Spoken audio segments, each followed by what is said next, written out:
উন্নতি। কেন্দ্ৰীয় চৰকাৰে আজি নতুন ৰাষ্ট্ৰীয় শিক্ষানীতি 2020লৈ অনুমোদন জনাইছে। সুদীৰ্ঘ 34 বছৰৰ অন্তত দেশত সলনি কৰা হয় ৰাষ্ট্ৰীয় শিক্ষানীতি। কেন্দ্ৰীয় কেবিনেটে আজি এই ঐতিহাসিক সিদ্ধান্ত গ্ৰহণ কৰি ৰাষ্ট্ৰীয় শিক্ষানীতি সলনি কৰাৰ লগে লগে শিক্ষা ব্যৱস্থাত আমূল পৰিৱৰ্তন হোৱাটো প্ৰায় স্পষ্ট হৈ পৰিছে। আন্তঃৰাষ্ট্ৰীয় শিক্ষা ব্যৱস্থাৰ লগত সংগতি ৰাখি বহুকেইটা গুৰুত্বপূৰ্ণ দিশত কেন্দ্ৰীয় কেবিনেটে আজি এই নতুন ৰাষ্ট্ৰীয় শিক্ষানীতিলৈ অনুমোদন জনায়। উল্লেখযোগ্য যে শিক্ষানীতি সলনি কৰিবৰ বাবে কেন্দ্ৰীয় চৰকাৰে ইছৰোৰ প্ৰাক্তন অধ্যক্ষ কে কস্তুৰী ৰংগন আৰু প্ৰাক্তন কেবিনেট সচিব TSR সুব্ৰমণিয়ামকে লৈ এখন কমিটি গঠন কৰিছিল। সেই কমিটিয়ে নতুন শিক্ষানীতিৰ বাবে বিভিন্ন পক্ষৰ লগত আলাপ আলোচনা কৰিছিল।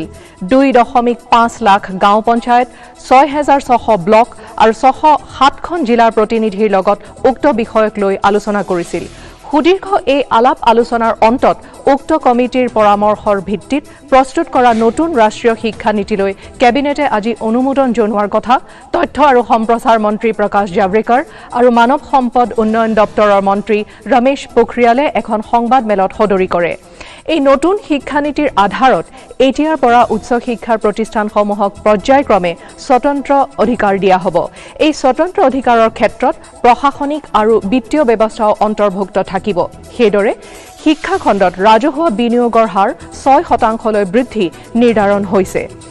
শিক্ষানুষ্ঠানসমূহত পাঠ্যক্ৰম উন্নত কৰাৰ ক্ষেত্ৰতো নতুন শিক্ষানীতিত গুৰুত্ব আৰোপ কৰা হৈছে।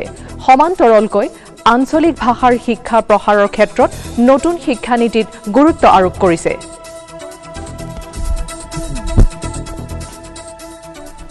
मंत्रिमंडल की बैठक में और 21वें सदी के एक नई शिक्षा नीति को उसमें मंजूरी दी गई। ये बेहद महत्वपूर्ण है क्योंकि 34 साल से शिक्षा नीति में परिवर्तन नहीं हुआ था और इसलिए आज का ये जो परिवर्तन है और जो नई शिक्षा नीतियां है, मुझे विश्वास है कि पूरा समाज और सभी देशवासी इसका स्वागत करेंगे और दुनिया के शिक्षाविद भी इसको निश्चित रूप से सराहना करेंगे। आज ऐतिहासिक दिन है। 34 साल के बाद देश को एक नई शिक्षा नीति मिली है। मैं संक्षिप्त प्रस्तुतिकरण के माध्यम से पुरानी शिक्षा नीति के मुकाबले हम नई शिक्षा नीति में कहाँ हैं, जो बड़े परिवर्तन हैं वो क्या हो रहे हैं उच्च शिक्षा, स्कूल शिक्षा में, और इसका क्या आउटकम रहेगा, कितने छात्र छात्राएं लाभान्वित होंगे, किस प्रकार से नए संस्थान खुलेंगे, इस पर एक प्रेजेंटेशन है। सर ज़्यादा लंबा नहीं है, इट इज़ 11 slides.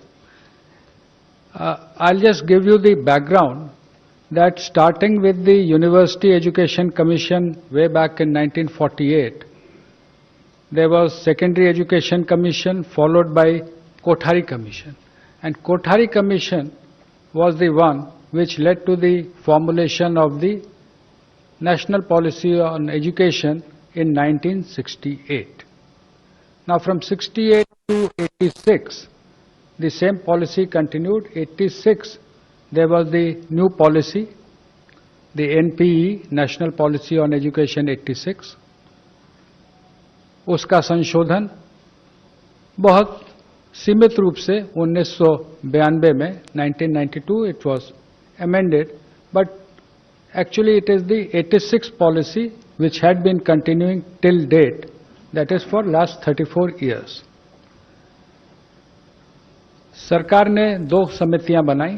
एक TSR सुब्रमण्यम की समिति जिसने मई 2016 में अपना प्रतिवेदन दिया था, और उसके बाद डॉक्टर के कस्तूरी रंगन जो प्रसिद्ध वैज्ञानिक हैं, इसरो में रह चुके हैं, चेयरमैन थे स्पेस कमीशन के, विभिन्न इंस्टीट्यूट्स के वो चांसलर हैं, बोर्ड ऑफ गवर्नर्स के डायरेक्टर हैं, शिक्षा से उनका जुड़ाव है, और शिक्षक और अन्य स्कूल शिक्षा, उच्च शिक्षा दोनों से जुड़े हुए जो बड़े वैज्ञानिक हैं या एकेडमिक हैं, उनकी कमेटी बनाएगी। कमेटी के डिटेल अंतिम स्लाइड में मैं दूंगा, कुछ जानकारी भी उसके बारे में आपको उपलब्ध कराऊंगा।